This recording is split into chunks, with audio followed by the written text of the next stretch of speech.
stuff too, because we got YouTube for that video. They're so vile. Go read them. Hello, everybody, and welcome to our Friday Night Magic here at GameSwap Mason, brought to you by Top Deck Productions. This is round 4 of 5 of our Modern F&M. I'm Zachary Creamer, and I'm joined tonight by the one and only Robert Meadows, a.k.a. Bob Fields of some days. Bob Fields, that's right. Do you know about the whole Bob Fields thing? I've heard briefly about it. So, I don't know why.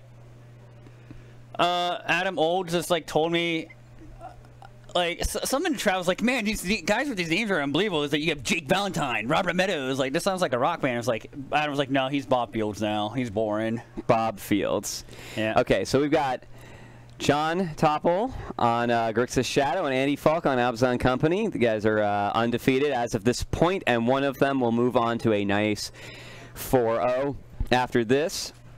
And let's see who gets there. It's a 6 for Andy, and let's see what John gets. 6. See, this is perfect. This is why I don't like rolling 2 dice anymore. I prefer to do the even odd. All right. Each player rolls a dice. One player chooses if they're odd or even, and then you both roll and add them together, and then you're done. It's easy peasy. So I always offer my opponent that and let them pick, and then we both roll, and then there you go. It's easier. There's no re-rolling. You don't have to remember what either player rolled. It's just like, and each player gets to roll a dice, so you can't cheat.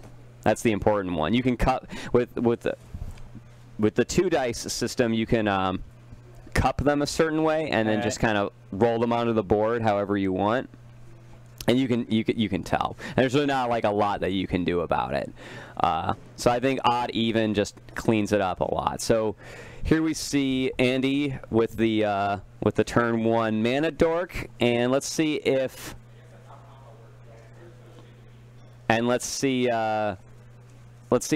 Topple's got the old bolt for the bird. I think he does. Hopefully he does. He does. No, he's gonna Thoughtseize here, which I like better considering that Andy mulliganed once. I don't know. So I got punished recently for not bolting the bird. Yeah, I mean, I would still bolt the bird if I had it, but this isn't bad either. You get to take the card that you get to take his 3-drop.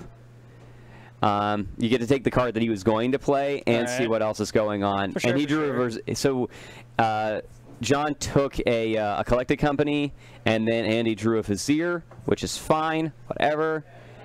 And you know, John might not have a. I saw 2 red spells, but it's actually a Faithless Looting and a Teamer Battle Rage.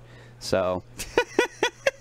So it's interesting. John has Serum Visions, Thought Scour, and the Faithless Looting. So he's playing 4 vision. He's playing visions instead of Mishra's Bauble. Yeah, I can see that. Or maybe people are playing Mishra's Bauble instead of visions or opt. That's the flexible one. That one's super flexible. And then so is the Faithless Looting though. They're all flexible past the Thought Scour and Street Wraith. Those ones are always 4. Oh, yeah, and then you kind of go, and then you kind of have like room for like 6 more cantrips, and you got your choice between Mishra's Bauble, Opt, and Serum Visions. Yeah. So. And Faithless Looting. Can't forget Faithless Looting. Oh yeah, Faithless Looting is great. So fun fact: if you all want to see some comedy in your life, there's a video of Jonathan Tople playing Ponza. Also. Yeah, we just had that as the. We were watching a replay of that. It's pretty hysterical. And he was Tople. Tople brought that up too, and he said, "Have you ever read their YouTube comments?" And it's pretty funny. You might want to. So Tople and I are actually like decent friends. Like one just says Ponza players, as if they all do that. Oh my. Oh, one's is. Honestly, you guys not fixing the situation is pretty stupid. Don't even bother to cast these games if you won't be responsible spectators. Wow. Brutal. And then the last one says these players are so bad. So there you go. Yeah. That's what some people at home think about us here at Top Deck Productions. But you know what? Oh, no, YouTube comments are the worst. They are. They really are. Like, I remember one, I had a parade on me when I cast a Liliana of the Veil when I had Stomping Ground, Rage Ravine, and a black-green land. Nice. Guess what the black-green land was? The black-green was a Twilight Mire. Yeah. Nice. And guess what people on YouTube didn't think it was? They thought it was a... Overgrown Tomb? Yeah. Yeah. Or Blooming Marsh. Yeah, something like that. Yeah. I was like... Well, no, dude. Clearly, I filtered. Yeah. Yeah. Nice job. Yeah, I mean, you know, the internet's great and all, but for a lot of people, it's just, you know, a facade to hide behind and make fun of people so that they can feel better about themselves. And that's why... that's why I cast, so I can make fun of people. Yeah, like these two bozos. No, we love Andy and John. They're two good friends and regulars here at GameSwap Mason, part of the community that we have here. It's a nice store. Are you talking about right now? Well, so he has a moment to do it. Like right now, it's now his moment. Does he go for glory? My moment.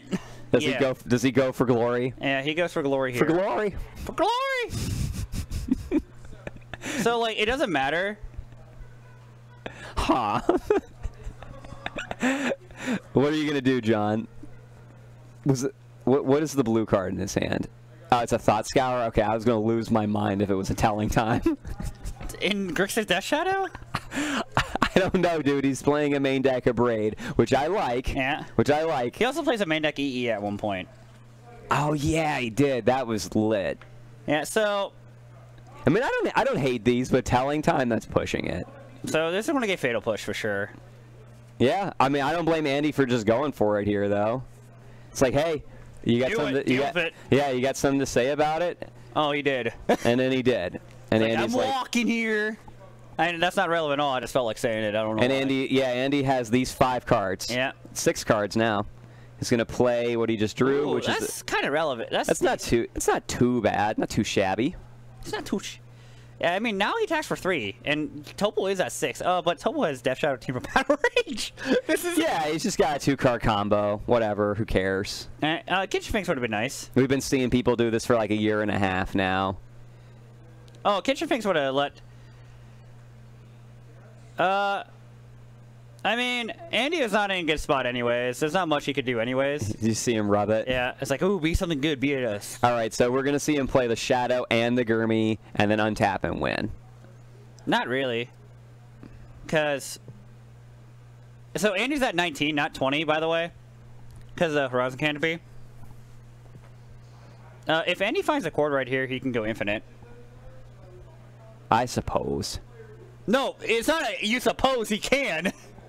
What's his payoff? He gets Kitchen Finks right here if he finds. Oh, he does. Okay. So he goes. Yeah. Okay. Cool. No, you're right. You're right. He can do that. Yep. He has to find, you know, his 3rd card of calling in his 60-card deck. Or he calls a Coco. That helps. It does. Or like he could just top it.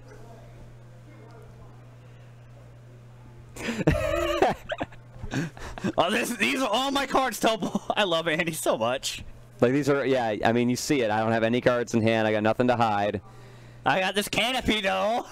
I got this canopy though. So Andy has a real choice here in a turn though. Yeah, to pop the canopy. What do you think? I don't know.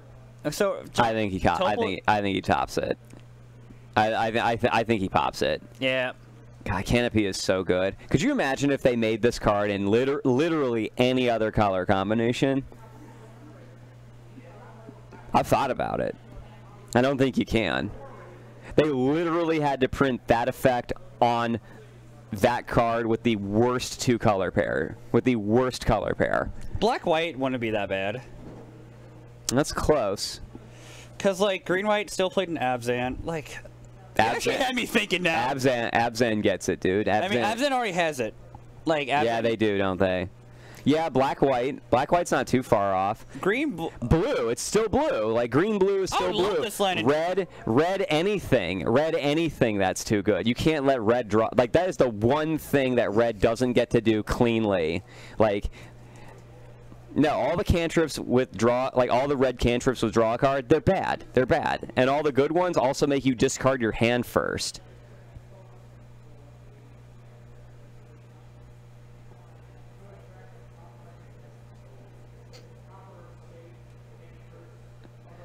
So you just drew a bird. So The old bird. It's good on turn 1, not so good on turn 6. So if Andy double blocks with Noble Bird, he can survive. Yeah. I mean, that's what he does here. I see a Tasigur and a Gurmy. It's probably one Tasigur in his deck. I like the I like the 4 Gurmy. Let's see what Andy does here. Although Tople has been getting up there in lands pretty regularly. It's funny. All right, do some math, Andy. He's thinking about if he can like afford to do this. Yeah, what blocks let him survive Teemo Battle Rage? Patrick is always talking about how people waste so much time thinking about, you know, battle rage blocks when usually they're just dead. It doesn't matter. They're just dead. Well, he wasn't dead there technically. No, he could have blocked, but he made him have it, and sometimes they do. Yeah, I don't think even if like I don't hate it. I don't think Andy could have won that game. So no, if Andy was going to win that game, he would have done it already. yeah, I don't know what you're talking about, Twitch. Like Jonathan had an interaction the entire time. Like he did. Like even if he ever goes to Druid, he just unless I'm missing something. I don't think we're missing anything here, do you, Zach? No. Like he had the fatal push though. He had the, like when he went for the cord to just go, like when he went for it when John took the first cord and Andy at the end of the turn corded. John had fatal push. Yeah. So it didn't matter. Like it's not like John's tapping out there. He has instant speed removal and no threat. Like Tople's never going to tap out against this deck unless like unless he has to. Yeah. Like, if that's his line. Yeah, it's fine. So we're gonna see Andy trim some bad cards. Yes, this is live. And bring in good ones. Yeah. That's what you do when you sideboard. You take out bad cards and you bring in good cards. So we're gonna use this. Yeah. And the other thing you do when you sideboard, at least you should, is you're sideboarding for the deck that your opponent is sideboarding into, not the deck that you just played against. That doesn't matter anymore. You might as well not even think about it. What are they bringing in, and what do I bring in because of that? It's like a whole new deck. It's a whole new day. Anyway, we're gonna use this opportunity right now to remind you that if you want to rewatch the match you're seeing now, or if you happen to miss this one or any of the other hundreds of games that we've might even be thousands of games at this point that we've streamed here at Top Deck Productions. Don't forget that we archive all of our replays at youtube.com/TopDeckProductionsStream. If you're itching to follow us elsewhere on social media, give us a like on Facebook at facebook.com/TopDeckProductions, and be sure to check out TopDeckProductions.com for player deck lists, league standings, and more. And speaking of our league, Tuesday night is our Modern League night, where players get to play for cash prizes. Each week we keep track of everyone's wins, and at the end of the month, whoever has the most gets $100. Second place gets $50, and third and fourth each get $25. So if you live in the Greater Cincinnati area, and you're looking to put your money where your mouth is when it comes to playing some Modern, come on down. Participants must be a minimum $5 patron at patreon.com/TopDeckProductions, or you can sign up at the website, the aforementioned TopDeckProductions.com. If you can't make it, it's a lot of fun. It's a good night to watch. This is when all of our local our sharks come out to feed, if you will. The competition here is pretty thick, I must say. How many C's? How many C's? Yeah. What do you mean? How many C's in thick? Thick 2. All right. Yeah, it sucks that I can't go. Yeah. Connor can't make it either. That's another shark. Some of our sharks are here. I have class on Tuesday nights. Yeah. So, like, hopefully there's not traffic next Tuesday, because I would like to top 4 this league. So how can he double cord? Like, the druid would still have, the elf would still have summon sickness. Yeah, doesn't have haste, and he's not playing Hall of the Bandit Lord. Let's bring up Hall of the Bandit Lord. I hope Andy's playing this card. He's not, but I hope he is. Can we bring up Hall of the Bandit Lord, please? This is what they play in the turbo build of this deck. That's just all in on the combo. Throws interaction out the window. What interaction? That's right. Who needs it? Not where we're going. Not in Modern.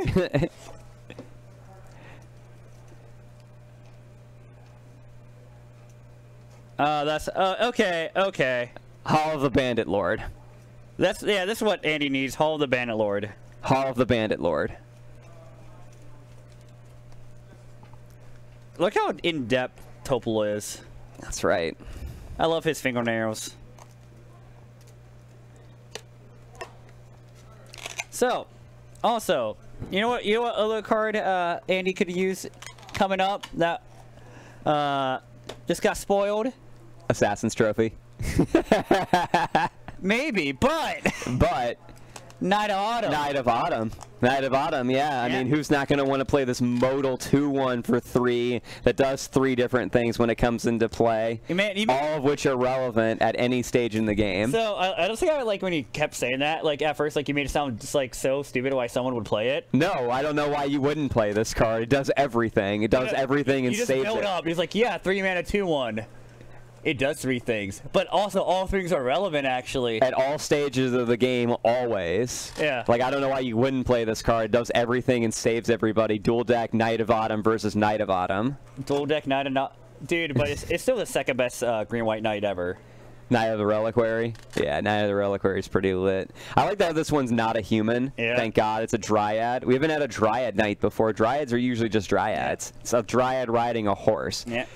Yeah, Knight of Autumn is sweet. It comes in as a 2-1. It can be a 4-3 with it can be a 2-1 with 2+1 counters on it, which makes it a 4-3. Yeah. Dies. Maths. Dies to Bolt. Dies to Lightning Strike.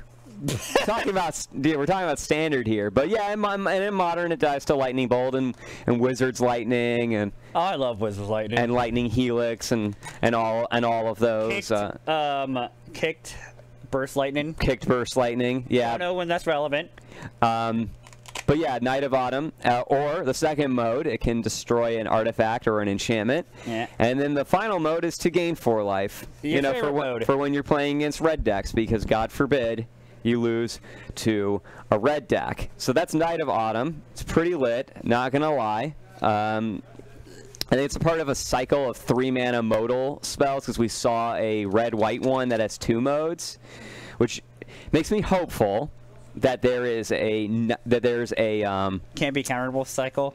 Yeah, I wanted them to finish the can't be countered cycle from Return to Ravnica, but I don't know. I don't know if they're gonna do that. I don't think they will.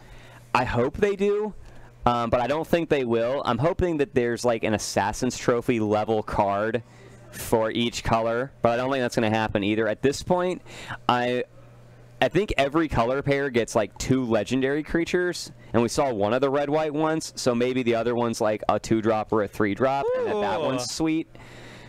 Like a legendary red-white soldier for 2 that does something badass would be cool. All right, I have no idea what this card does. This is Freaka. Yeah. It's the black green god. It makes snake tokens. Yeah, it can grind pretty well. I'm all about the grind. No, you're not. You're about burning the face. Yeah, but the grind of playing, like going to as many, swinging in every ball, because you never know when you're going to go on a heater. That grind. But no, when it comes to like playing a grindy game, yeah, not really. I'm eating lunch, you guys. I get to eat lunch, you guys. You don't. That's right. I get to go to the bathroom and get food and complain between rounds. It's great. It's great. So, can you bring up Freaka? I'm pretty sure Twitch chat has no idea what that does. I don't know what it does. I know that it makes snakes. That's it. Exile target creature from... Oh, you can do any creatures from a graveyard. Any creature from any graveyard, fam. That's huge. And then you get a black and green snake enchantment creature token with Death Touch. We got those tokens? No. Do we have those tokens? I don't think we do. I hope Andy does. He doesn't. I really hope he does. I know him. He doesn't. Okay. Well, that's disappointing. There's nothing more tilting than when the token player doesn't have the token that their token maker makes. I mean, I have my Pokemon cards for that reason. And I use dice. I use little dice with pictures and then the stats. Yep. Okay. No, that's a nice token. Let's leave this up. I like this. Let's just leave it up. Hey, look, it's John Tople. Yeah. This is an enchantment creature snake with Death Touch. Man, by Greg Staples. Could have gotten this sign at SCG Con season, like the season 1 SCG Con. Yeah. He was there. Greg Staples, everybody. MVP. It's a good one. Out of stock on Star. And he probably ordered them all tonight. This would look cool as a foil. Yeah, full art foil, unstable 2. Well, unstable 2, Tokyo Drift. Yeah, this side's foil and then the full art on the other side. Dude, you know what? You know what token better get included in Tokyo Drift? What's that? What token do you think I feel fairly strongly about? The wolf with Death Touch? Yeah, it's so adorable. Yeah. I have a lot of those. I want assembly workers. Assembly workers. Connor really wants an assembly worker token. I've been trying to think what my token would be, and since none of my cards make tokens, and they made time, and I have time counters now, I was trying to think of one, and I was thinking of, there's a card from Time Spiral. It's a spider, and when it dies, it makes a spider. I think it's called Penumbra Spider or something, and I was thinking I would be that, and it would be like the spider, like in a city, chasing a bunch of people, and one of them would be me, like an eight-legged freaks kind of thing. I mean, that's this one. Okay, so this was great in this draft. this card. It's giant spider. It's just giant spider with upside. Zach did play Affinity a while back. Yeah. This is giant spider, and when it dies, you get a black giant spider. So my Star City Games invitational token is a 2/4 black spider with reach. People are going to be confused when if that ever happens. Oh yeah, but it's great. Like it'll be great. Think eight-legged freaks like this spider chasing a bunch of people, and one of them's me. Okay. Yeah, I used to play. Someone in the chat was asking about Affinity, if I played it. I played it for like 6 months last year because I lost to it like all the time when I was playing Burn. Like my win rate was terrible. If I ever beat it, I felt like it was an accident. But my win rate against it was so bad that I was like, okay, I need to learn how to play this deck so that I can learn how to play against this deck. And so I picked it up and I played it for 6 months, and it was okay. And now my win rate is a lot closer to 50-50 against it. So I would say that was worthwhile. I had a lot of fun. I really like the card Gear for Aether Grid. My card is sweet. Anytime I untapped with it, I felt like I couldn't lose. All right. Bitter Blossom was really good during Eldrazi Summer and then like against Shadow. So like last year we saw a lot of Shadow and Eldrazi-tron, and I played a 1 of Bitter Blossom in my sideboard. That was really good. It was also good against blue-white control, the blue-white control decks that rose up to beat the Shadow decks. Yeah, Bitter Blossom was great. That deck was just a lot of fun. And then I sold it because I hated losing to blue-white control. Nothing is worse than dumping your hand and it getting blown up by Wrath of God or Supreme Verdict. I would rather my opponent cast timely reinforcements against me as a burn player than to lose my board as an affinity player. That's how demoralizing it is for me to lose my board. Like right now. Like Andy is. No, he's not. He's Fix is going to persist. Yeah, but he loses a couple of his guys. This isn't that bad. He's playing more of a value. His deck's grindier. It's more value-based. So he's prepared for this kind of scenario. Affinity can be, but if the first Wrath doesn't get you, the second one sure does.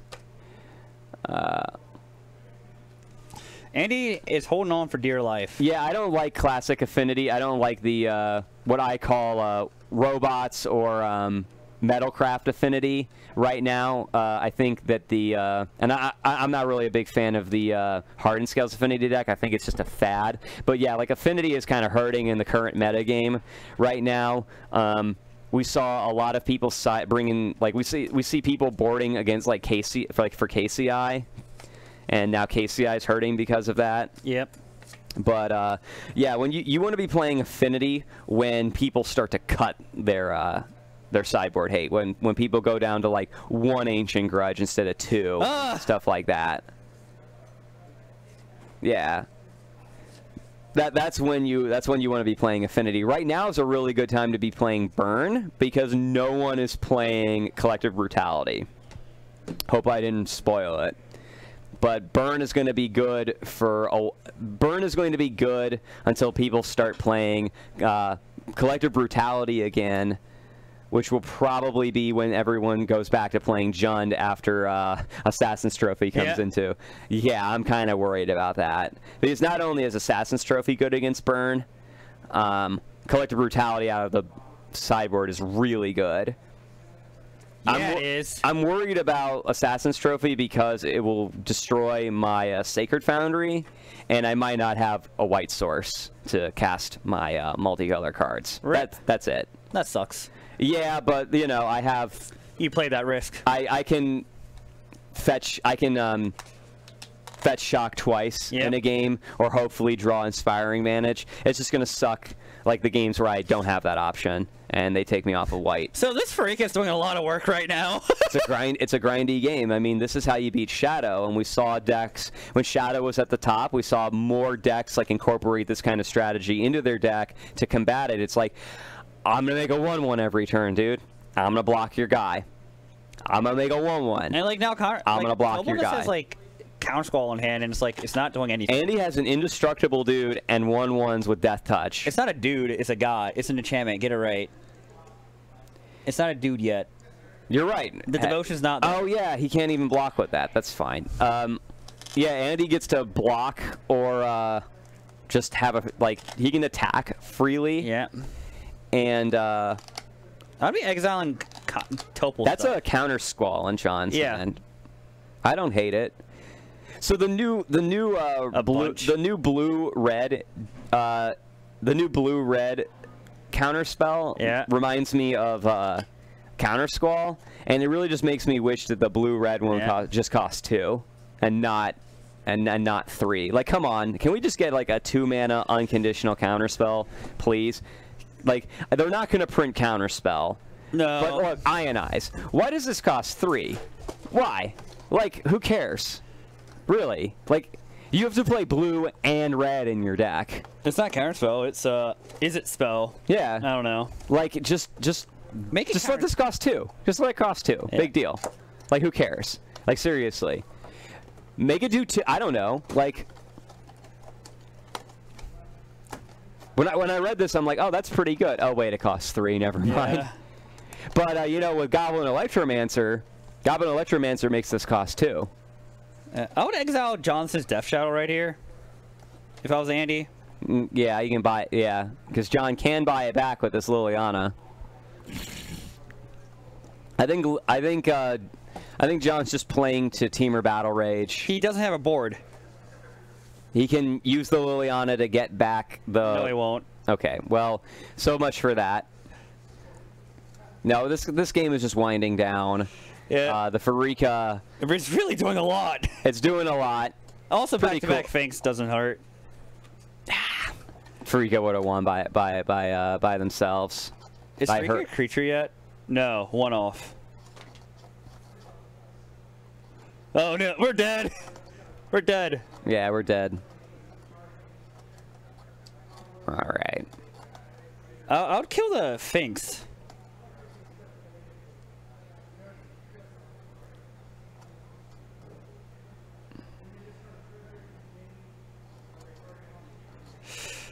Send a 2-1 at Lily. Yeah, it's 2-1 to Lily. And then we're just gonna swing. Everything else at John. Wait. Is this lethal? I hope so. No. I mean, there's really not anything happening on John's side. Yeah, talking about Storm. See, I would play the Storm deck. I like a lot of the cards in the Storm deck. It gets to play a lot of the red cards that I like that I don't get to play in Burn, like Abrade. I think Abrade is really sweet. And then a lot of the cantrips, which I think are pretty cool. Remand, which is probably my favorite counter spell. So I'm not like a big counter spell guy, but I think Remand is pretty sweet. Dub. I would play Storm, but I don't like the physical process of Storm. Like the turn that it goes off doesn't really interest me. It doesn't really feel like playing Magic. It's not. In my opinion, it's the same thing with like KCI when they go off. Like I just don't really feel like that's, or like the dredge mechanic not so much like the board state, but like the physical process of milling yourself and having to like make room for all your graveyard cards and stuff. Like I've done that before, and I'm like, man, this is super tedious. I played a game, like our 2 games took like 30 minutes, and 20 of that was mine, just me doing my turns. You know, I got most of the time, and that's really my issue with some of these combo decks, is just how long they take for the player who's comboing to do their thing, and yeah, I don't really like that. Frick is a creature now. It's tedious. Frick is a creature. Yeah.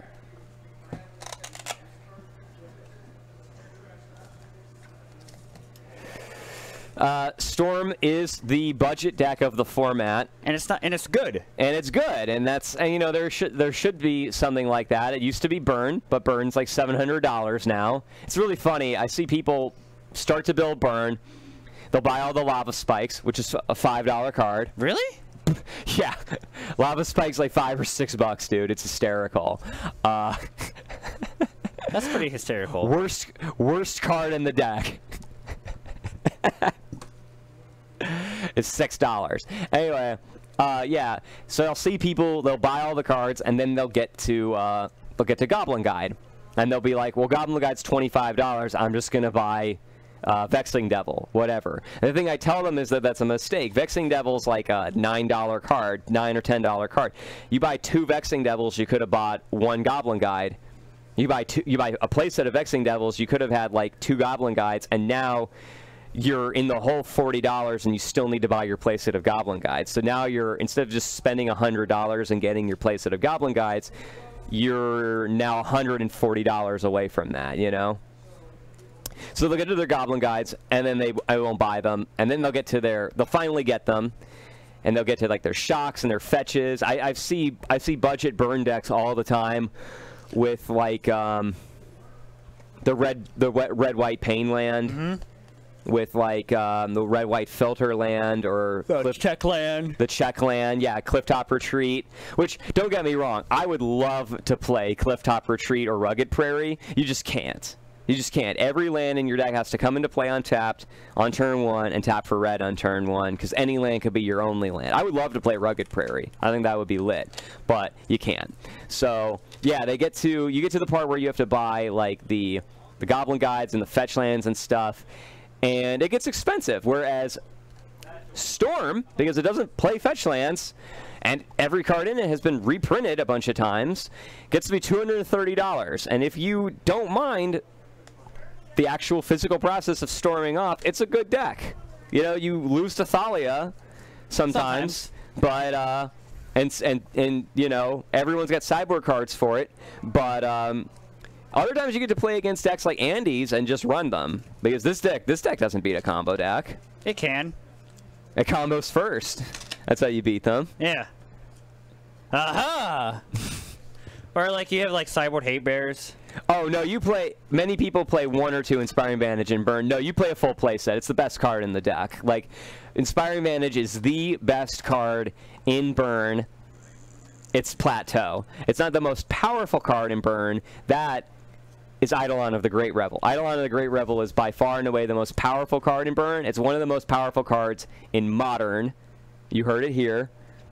Spell Snare. It's the reason to play the deck. If you have the Spell Snare every time, I play 4 to make sure I do. It doesn't feel good, but Eidolon is the reason to play Burn. It's the reason it's a tier 1 deck. It is. It's really good. Learning Burn is learning how... Getting good with Burn is learning how to leverage Eidolon to your advantage in almost every matchup. There are some matchups where I cut it, and I'm not happy about it, but it just makes sense. Like against Aether Vial decks. Yeah. I like this hand by Andy Don't here. like it. But, yeah. 4 Vantage, 4 Eidolon. All right, this hand, he's got 2 lands. And 2 dorks. And 2 dorks. Actually, 3 dorks, technically. 3 dorks, sure. And then my favorite card, Sin Collector. No, I'm just kidding. I hate this card. That card's pretty good, though. It is. it kills me that, like... Oh, yeah, no, he brings in Sin Collector against Combo Decks. Yeah. I mean, if you get there, you get there, but you might just be dead before... I guess they're not killing your bird on turn 1. You could turn 2 a Sin Collector. That's fine. It just kills me that people are playing, like, a 2-1 with this ability for 3 mana is playable. Like, what world are you living in where you're winning the game with Sin Collector? But that's the world that we live in. It's not that you win the game with it, you delay your opponent, you prevent your opponent from winning the game. Exactly. The world where disrupting your opponent and playing a threat is better than doing those things separately. And that's, yes. I think that's the world that we're in. I like it. I like that a lot. That's why I like Burn, and that's why Humans is a good deck. These decks, the 2 top aggro decks in the format, get to disrupt their opponent and apply pressure. They get to apply pressure and disrupt the opponent. They don't have to choose. They do both, and they do it every turn, and that's what makes them good. And I've been saying it for years about Burn, and now we have another one in the form of Humans, which is kind of the best, like, taxes deck. People have been trying to have a taxes deck in Modern for a while, and I think that's Humans. Oh, disruptive, disruptive aggro. You can't just be fast. Like, your opponent is going to do stuff, and sometimes it's faster than you. So, Tople has a few options this turn. He could... Is that a Disdainful Stroke on the bottom? Nice. So, he could go 1/1 Death Shadow on Grim Lava Man. I like Lava Man. Or we can Abrade Noble. I got a stamped Lava Man at GP Detroit out of a binder from a vendor. The stamp is a birdhouse, which I thought was cool. Usually the stamps on cards are sets, are set symbols, but this one was a birdhouse. I was really confused by that. I traded, it was $10. I traded them my Mutavault that I got for the Grand Prix and a $5 and got it. It's at home in my little it's at home in my little binder. I don't know if I'm going to play it. Like over one of my not stamped ones. It's just cool to have. I like stamped cards. All right, so we're doing the line I thought he would. I like this line. You get stamped cards on day 2s of limited Grand Prix and the drafts at Pro Tours. They stamp all the cards. I don't know what I want to do if I'm Andy here.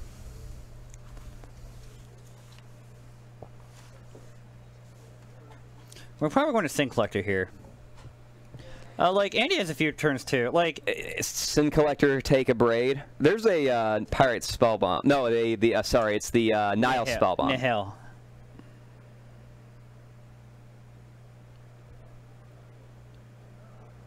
Yeah, like, each of these players have had a lot of decisions. Or, like, Andy could double spell this turn. He's playing the Sin Collector. Yeah. He takes a Braid here. Yeah. Doesn't get that back, and it's exiled. Yeah. Justin, make sure that's exiled. Hello, Notch. How are you? Yeah, the Abrade is exiled for Snapcaster purposes. Yep. But, yeah, Tople has another really interactive hand over here, and he's got this Grim Lavamancer. Grim Lavamancer is just a house in these creature-based matches. I play 2 main currently because Modern is just full of people playing creature decks, dumb, atrocious creatures that all die to Grim Lavamancer, and then they try to win with them. And Grim's really good against that. Grim is not good in the format that we may be moving into when Assassin's Trophy takes over, and that's more of a mid-range format. I hate Grim in that format because he just dies. He just dies, no value, and then they take your spell that that you should have played instead, and yeah, it's terrible. But right now, Grim's really good. Yep. And it's a Staticaster. Wow. So do we path the Lava Man or the Death Shadow? Or is it Staticaster? This is a question here. Chat, what do you think? Is it Staticaster getting taken down by path? Well, how do you think about? What do you think of that? I don't know. Honestly. I think Andy just has a bunch of dumb, like, 1 toughness creatures. Well, like, I would have got rid of the Shadow's just a 4/4. Who cares? No, I would have got rid of the Grim Lava Man so I could, so the Archdruid in my hand couldn't die. Do you think John Snap Thoughtseize is here? Yeah. Yeah, I think he does. Because, like, it grows the shadow. Yep. Still has a red left over for Grim Lava Man. There we go. So Shadow's going to attack, and he will block, and then John gets to kill whichever one that he doesn't block with Grim, and then he gets to untap and win. Yep. So maybe. Andy, like, what's Andy gonna do? Play this Bob to block? Play the Devoted Druid to block? That just buys him like John just untaps, activates Grim, and then wins.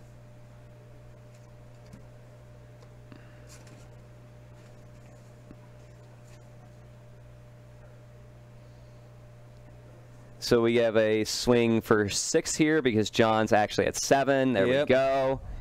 Which puts Andy to 6. And then... Oh, he just took it. Okay, well, that's cool. He just took it. I think we kill the bird here. I like killing the bird here. Yeah. Just cut Andy off from a couple of plays. Like Kitchen Finks would be really annoying here. Yeah. Kitchen Finks is just an annoying card in general. Good, but annoying. We could draw that. We could do the outer drawing a path right here. The outer of drawing a path. Mm-hmm. Interaction spell kills him. Here's engineered explosives. John doesn't need it. He's just gonna get to do. I still had all these. I mean, no. Maybe he plays it. Spellbomb you. Have another card in the graveyard for Grim Lava Man. Yeah. Get to draw a card. Yeah.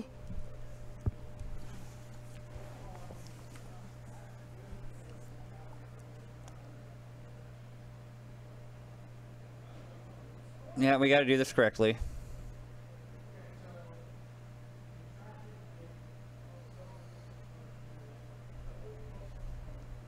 He paid the extra black. Man, John just has all of these. He does. He gets to all these.